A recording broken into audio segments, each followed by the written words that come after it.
సహచర మంత్రివర్గ సభ్యులు,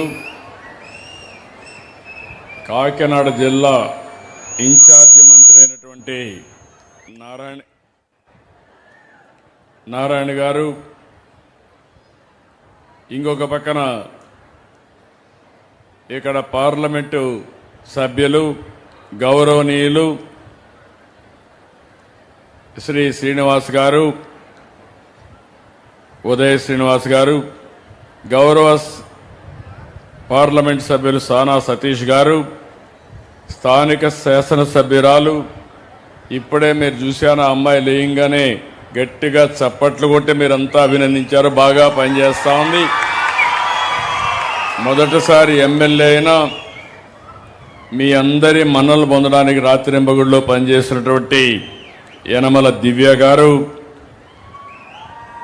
అదే మరి ఇక్కడ జిల్లా కలెక్టర్ అయినటువంటి హరేంద్ర ప్రసాద్ గారు, గౌరవనీయురాలు ప్రిన్సిపల్ సెక్రటరీ కరుణ గారు, ఇక్కడే నా పక్కన ఇద్దరున్నారు. ఇద్దరు కుటుంబాలను మీరు చూస్తే ఇప్పుడే నాగవాణి విషయం చెప్పింది, బంగారు కుటుంబం. ఇంకో పక్క వరలక్ష్మి రెండో బంగారు కుటుంబం.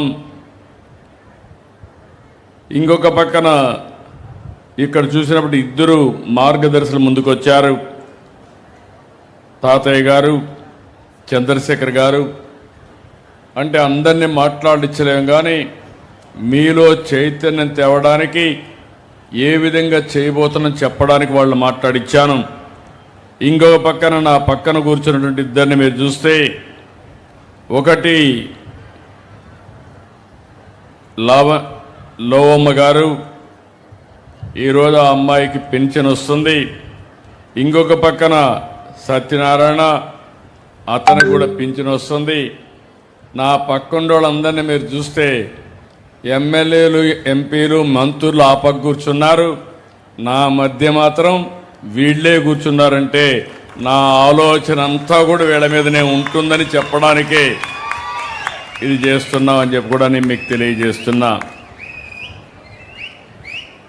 ఈరోజు పేదల సేవలో పింఛన్ల పంపిణీ చామవరం నాకు ఎప్పుడూ గుర్తుంటుంది.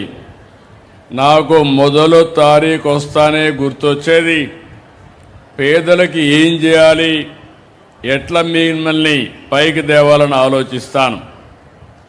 అదే సమయంలో ఈ తుని నియోజకవర్గం ఒకప్పుడు తెలుగుదేశం పార్టీకి కంచుకోట.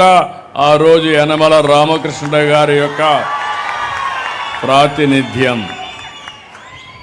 రాష్ట్ర రాజకీయాల్లో అన్ని